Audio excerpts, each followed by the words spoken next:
نحمده ونستعينه ونستغفره ونؤمن به ونتوكل عليه ونعوذ بالله من شرور أنفسنا ومن سيئات أعمالنا من يهده الله فلا مضل له ومن يضلله فلا هادي له ونشهد أن لا إله إلا الله وحده لا شريك له ونشهد أن سيدنا ومولانا محمدا عبده ورسوله أما بعد فأعوذ بالله من الشيطان الرجيم بسم الله الرحمن الرحيم قل إن صلاتي ونسكي ومحياي ومماتي لله رب العالمين صدق الله العلي العظيم وصدق رسوله النبي الأمين المتين الكريم ونحن على ذلك لمن الشاهدين والشاكرين والحمد لله رب العالمين إن الله وملائكته يصلون على النبي يا أيها الذين آمنوا صلوا عليه وسلموا تسليما اللهم صل على سيدنا ومولانا محمد عدد ما في علم الله صلاة دائمة بدوام ملك الله وعلى آلك وأصحابك يا شفيعنا عند الله يوم الجزاء صلى الله تعالى عليه وسلم غوث اعظم بمنی بے سرو ساما مدد قبلہ دی مدد کعبہ ایما مدد بگردہ بے بلا افتاد کشتی ضعیفانوں شکسترا تو کشتی بحق خواجہ عثمان ہارون مدد کنیا معین الدین چشتی مدد کنیا معین الدین چشتی مدد کنیا معین الدین چشتی سربراہ شاہ کریمہ دستگیرہ اشرفہ حرمت روح پیمبر یک نظر کن سوئے ماں اے اشرف زمانہ زمانے مدد ماں درہائے بستراز کلید کرم کشا حاضرین گرامی محترم، میں نے جس آیت پاک کی تلاوت کا شرف حاصل کیا اس میں رب ذوالجلال پاک پروردگار عالم اخلاص کی اہمیت اور فضیلت کا ذکر فرماتے ہوئے ارشاد فرماتا ہے قل ان صلاتی ونسکی ومحیائی ومماتی للہ رب العالمین، کہہ دو کہ بے شک میری نماز، میری قربانی، میری زندگی، میری موت اللہ رب العالمین ہی کے لیے ہے۔ گویا ایک انسان کو، ایک مسلمان کو اتنا مخلص ہونا چاہیے کہ اس کی ہر ادا خدا واسطے ہونی چاہیے،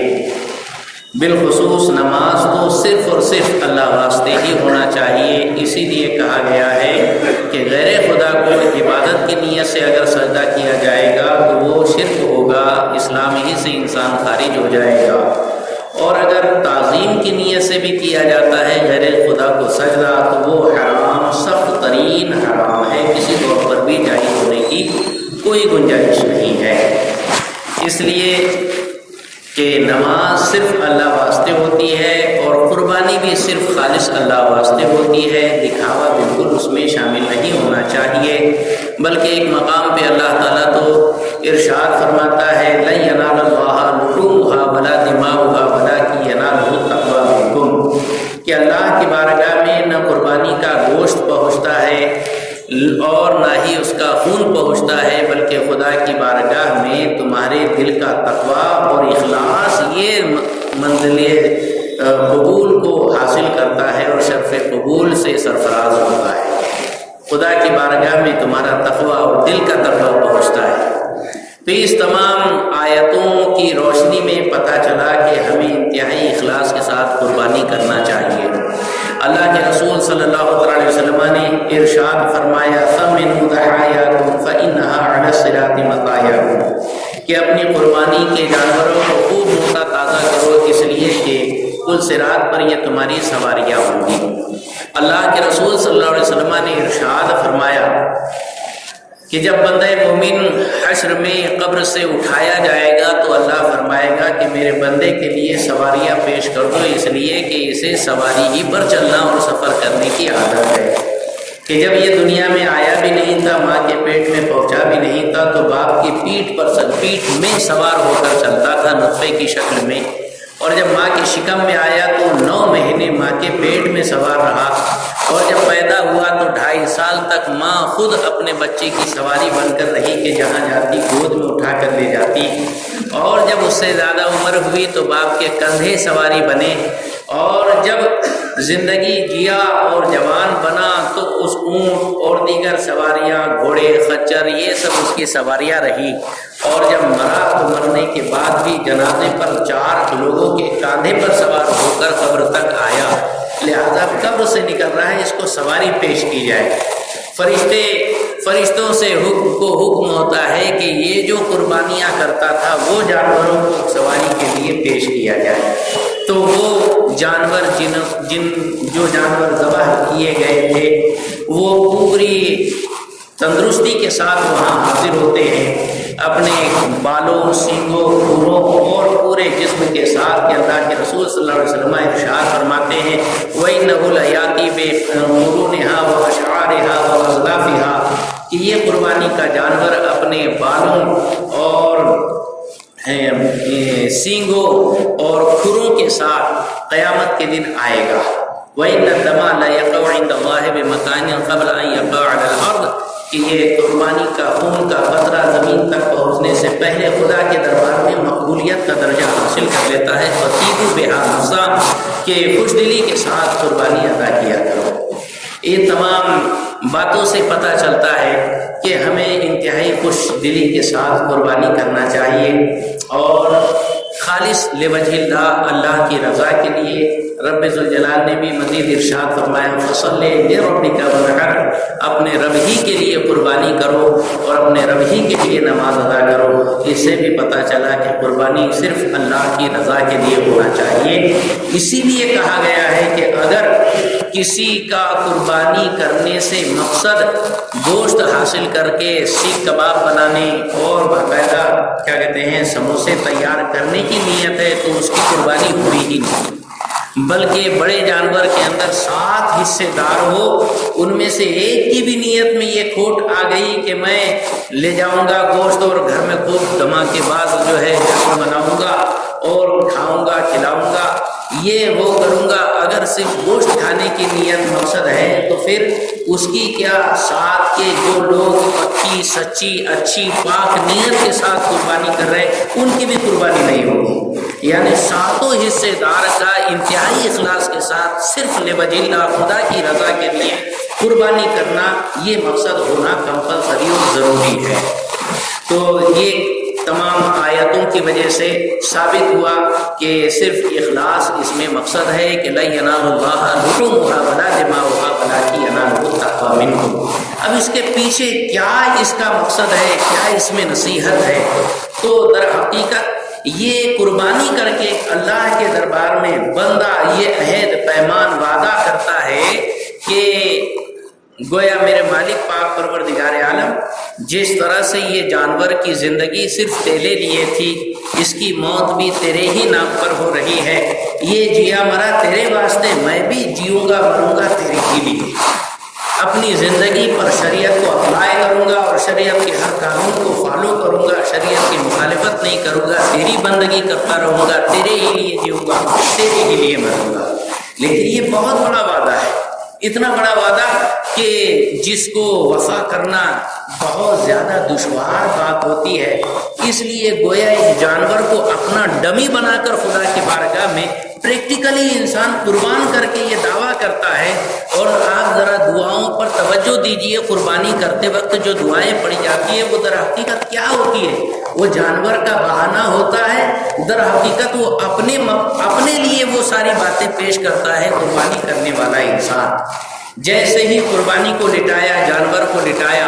سیدھے پہلو پر اور قبلہ کی طرف اس کا رخ کیا، تو قبلہ کی طرف رخ کیا اور جیسے ہی رخ موڑا تو پڑھتے ہیں انی وجہت وجہی للذی فطر السماوات والارض حنیفا وما انا من المشرکین۔ جانور کا رخ ہو رہا ہے کعبے کی طرف اور بندہ کہہ رہا ہے میں نے اپنا چہرہ خدا کی بارگاہ اور یہ رب العالمین کی طرف پھیرا، قبلہ کی طرف پھیرا۔ اندازہ لگائے جانور کا منہ پھیرا جا رہا ہے اور بندہ کہہ رہا ہے میں نے اپنا چہرہ خدا کی طرف کیا۔ اب بتائیے گویا وہ جانور کو جانور نہیں بلکہ اپنا ڈمی پیش کر رہا ہے، ہے نا. پھر اس کے بعد کہتا ہے انی وجہت وجہی للذی فطر السماوات والارض حنیفا وما انا من المشرکین ان صلاتی ونسکی ومحیای ومماتی للہ رب العالمین. بے شک میری نماز اللہ واسطے، میری زندگی اللہ واسطے، میری قربانی اللہ واسطے، میری موت اللہ واسطے. اب بتائیے صاحب اس نے کہاں پوری زندگی جی لیا، اور جتنی جیا اس میں بھی کتنی بڑا اللہ واسطے اس نے زندگی گزاری ہے.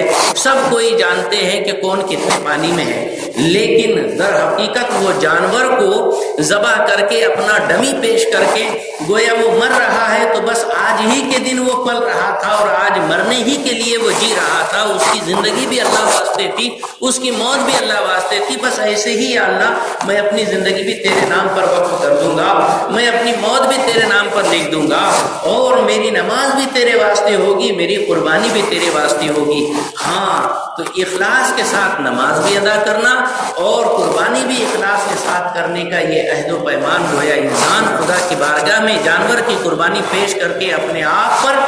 یہ سارا دعویٰ کرتا ہے کہ میں اس طور پر زندگی گزاروں گا. پھر اس کے بعد کہتے ہیں کہ بسم اللہ اللہ اکبر کہہ کے جب ذبح کر دیا اس کے بعد کہتا ہے انسان اللہم تقبل من، اگر خود کی طرف سے ہے تو منی کہتا ہے کہ میری طرف سے قبول فرما. یہ کسی اور کی طرف سے کر رہا ہے تو کہتا ہے فلاں ابن فلاں کی طرف سے یہ قربانی قبول فرما، جیسے حضرت کما تقبلت من خلیلک ابراہیم علیہ السلام و من نبیک محمد صلی اللہ علیہ وسلم، جیسے تو نے اپنے خلیل حضرت ابراہیم علیہ السلام کی طرف سے قبول فرمایا تھا اور جیسے محمد مصطفیٰ جان عالم صلی اللہ علیہ وسلم کی طرف سے قربانی قبول فرمایا ویسے ہی یہ قربانی قبول فرما لی. اب اتنا بڑا دعویٰ، اتنی بڑی گزارش خدا کی بارگاہ میں عرضی لگا رہا ہے کہ جیسے ابراہیم خلیل اللہ کی قربانی قبول فرمائی تھی، جیسے مصطفیٰ جان عالم کی قربانی قبول فرمائی ہے، ویسے ہی اس جانور کی قربانی کو بھی قبول فرما لے. تو مطلب کیا ہوا؟ اس کے لیے ہمیں یہ ضروری ہے کہ وہ قربانی انتہائی پاک کمائی اور حلال پیسے کی ہو، کیونکہ حضرت ابراہیم خلیل اللہ کی قربانی تو اسی لاجواب تھی کہ اللہ تبارک و تعالیٰ فرماتا ہے قد صدقت الرؤیا، کہ اے میرے خلیل تو نے تو خواب کو بھی سچ کر کے دکھا دیا. وہ تو خدا کی بارگاہ میں مقبول، اور سرکار کی قربانی تو پھر اس کی بات ہی کچھ اور ہے. تو بہرحال اس سے یہ بھی پتہ چلا کہ انتہائی پاکیزہ کمائی کا وہ جانور ہونا چاہیے جو خدا کی بارگاہ میں آپ قربان کر رہے ہوں. تو یہ سارے احکامات ان احادیث اور روایات سے ثابت ہوتے ہیں. اور پچھلے ہفتے کچھ اہم اور ضروری باتیں جیسے جانوروں میں کیا عیب ہوتا ہے کیا عیب نہیں ہوتا اس کے بارے میں آپ کو بتایا تھا. سرسری طور پر ناک، کان اور دم کے بارے میں 1/3 والا قاعدہ چلے گا کہ 1/3 تک اگر کٹا ہے تو ناک کٹی ہے یا کان کٹا ہے یا دم کٹی ہے 1/3 تک تو چل جائے گا، اس سے زیادہ ہو تو نہیں چلنے والا. ناک، کان اور دم کے بارے میں یہ ضابطہ. دانت کے بارے میں ضابطہ یہ ہے کہ عمر پوری ہونا چاہیے. اگر سامنے کے دانت جھڑ بھی گئے ہوں لیکن جانور چارہ چبا کر کھا رہا ہے، بھوکا نہیں رہ رہا ہے، تو ایسے جانور کی قربانی جائز ہے. بے دانت کا جانور کا مطلب یہ ہے کہ ساری بتیسی غائب ہو اور چارہ بھی نہیں چبا سکتا ہو، ایسے جانور کی قربانی نہیں کر سکتے. دانت کے بارے میں یہ ضابطہ تھا. سینگ کے بارے میں ضابطہ یہ کہ بالکل جڑ سے اکھڑ گیا ہو، کھوپڑی کھل گئی ہو اور اندر کا گودا نظر آ رہا ہو، وہ جانور کی قربانی جائز نہیں. اگر کبھی ہاتھ بھر کے لمبے سینگ تھے جس میں سے ایک سینگ جو ہے صرف 1 انچ رہ گیا باقی ٹوٹ گیا تو ایسے جانور کی بھی قربانی جائز ہے، کر سکتے ہیں. لیکن اور وہ جانور جس کی جڑ سے جو ہے سینگ جو ہے ہلتا ہو، جسم سے جدا نہیں ہے، چمڑی سے بالکل لگا ہوا ہے، زخم وغیرہ کچھ بھی نہیں ہے، درد بھی کچھ نہیں ہے جانور کو، اس کی جڑ سے سینگ ہل رہا ہے، ہوتا ہے نا جانور، اس کی بھی قربانی جائز ہے، وہ ناجائز نہیں ہے.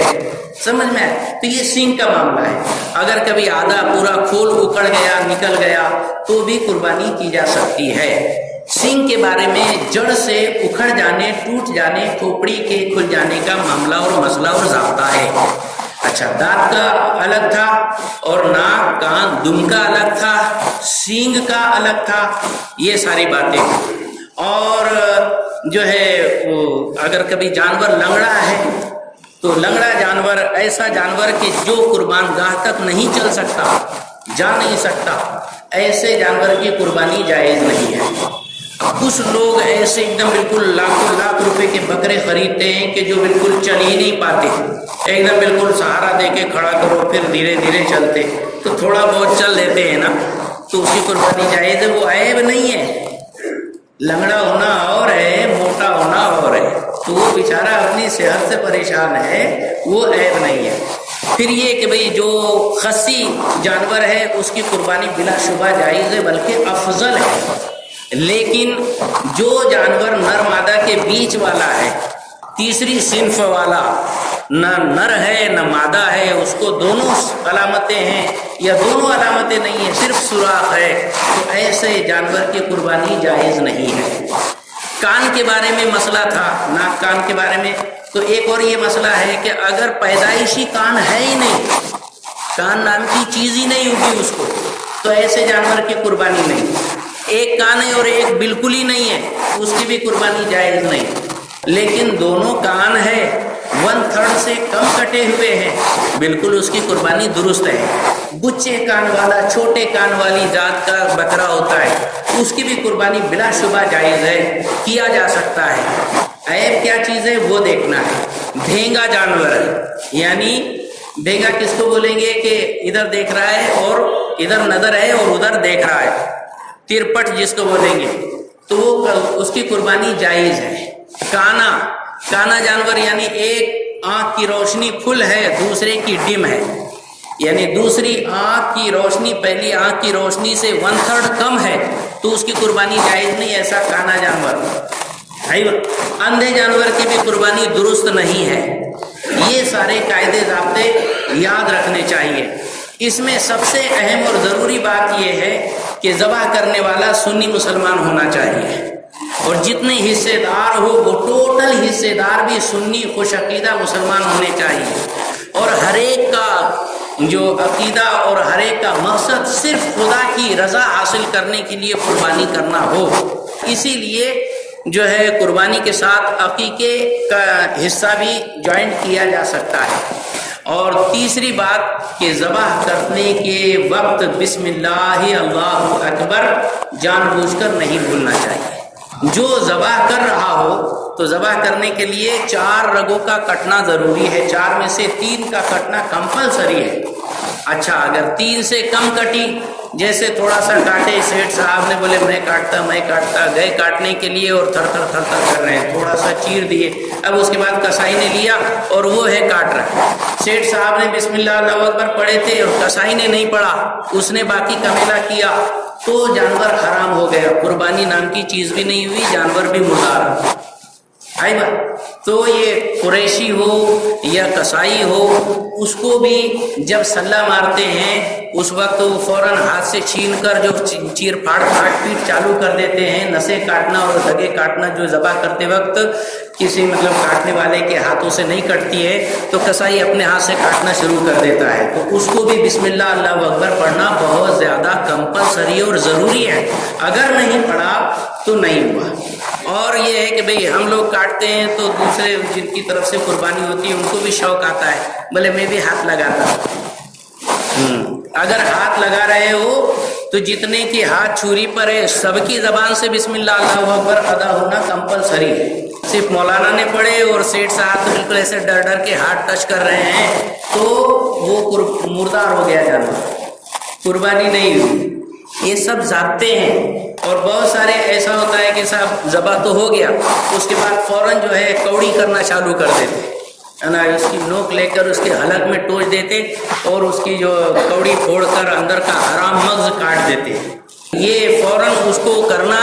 یہ انتہائی گناہ کی بات ہے، ناجائز ہے، ایسا نہیں کرنا چاہیے۔ اور یا پھر جو بڑا جانور ہے ٹھنڈا ہونے سے پہلے ہی اس کے آگے گلے کی چمڑی کاٹ کے پھر اس کی چھاتی کے اندر پوری کھڑی چھری کلیجے کے پاس اور کیا کہتے ہیں اس کے دل کے پاس مارتے ہیں، یہ بھی حرام ہے، گناہ ہے۔ جانور تو حلال رہے گا لیکن ایسا کرنا پاپ ہے، اس سے بچنا چاہیے، جانور کو تکلیف ہوتی ہے۔ اس لیے کہ ہارٹ جب پمپ کرتا ہے اور جو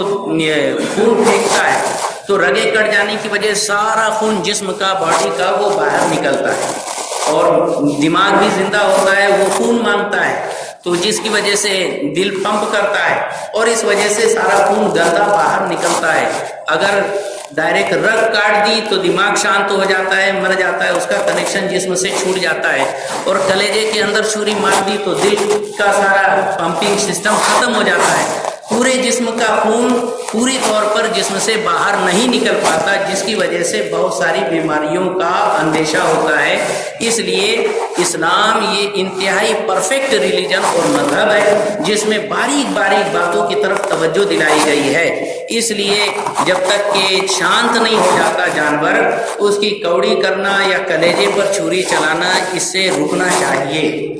لیکن چونکہ بھیڑ بھاڑ اتنی ہوتی ہے، نمبر اتنے زیادہ ہوتے ہیں کہ کسی کو کچھ فرصت رہتی نہیں، تو قصاب لوگ اپنی من کی مرضی چلا لیتے ہیں، قریشی حضرات اپنی من کی مرضی چلا لیتے ہیں، تو ایسا بالکل نہیں۔ اور جتنے بھی ہے، چاہے وہ ٹوپی پہنا ہو کہ نہیں پہنا ہو، لیکن اگر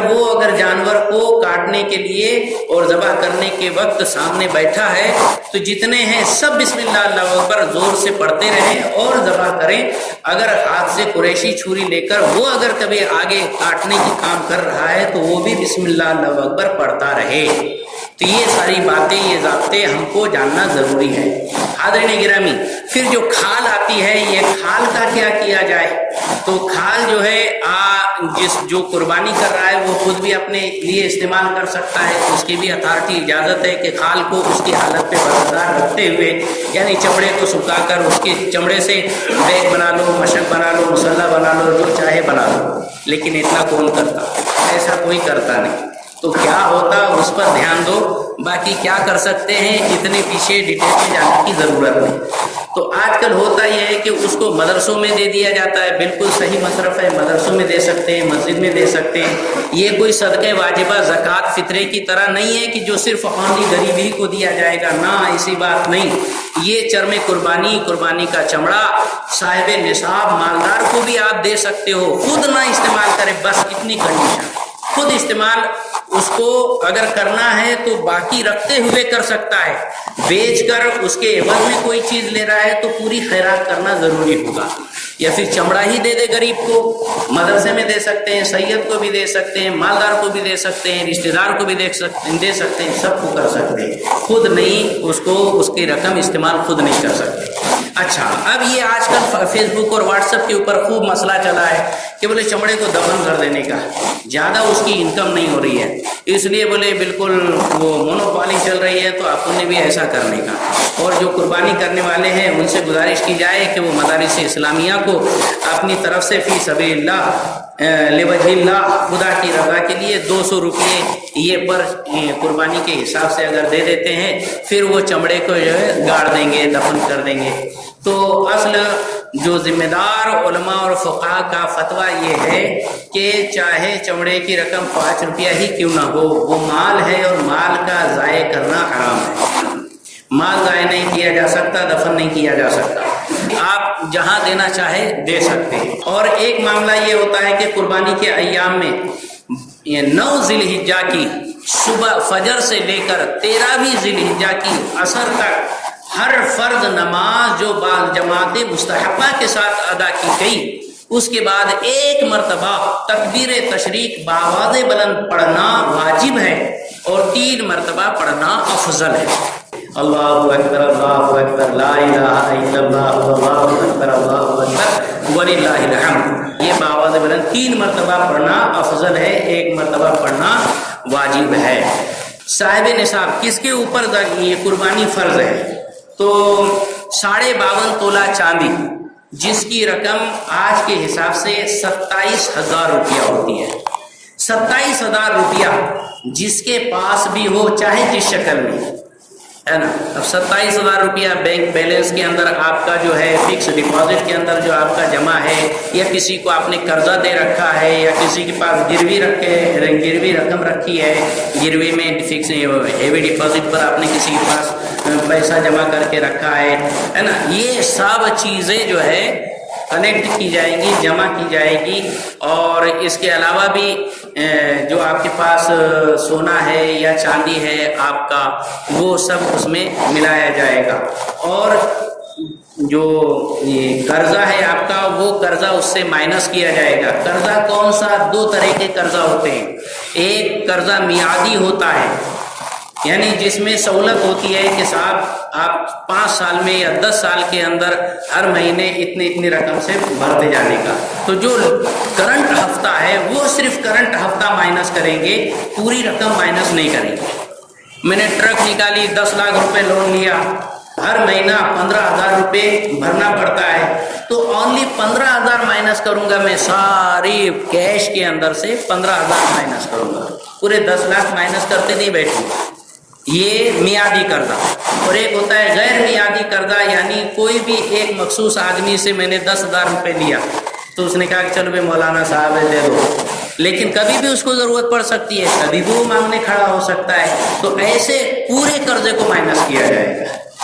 2 طرح کے قرضے ہیں۔ عام طور پر جو بینکوں کے قرضے ہوتے ہیں وہ تو مطلب یہ باقاعدہ میعادی قرضے ہوتے ہیں، ان میں جو ہے ایک ہی کیا کہتے ہیں قسط کو کم کیا جائے گا، ایک ہی ہفتہ کو کم کیا جائے گا۔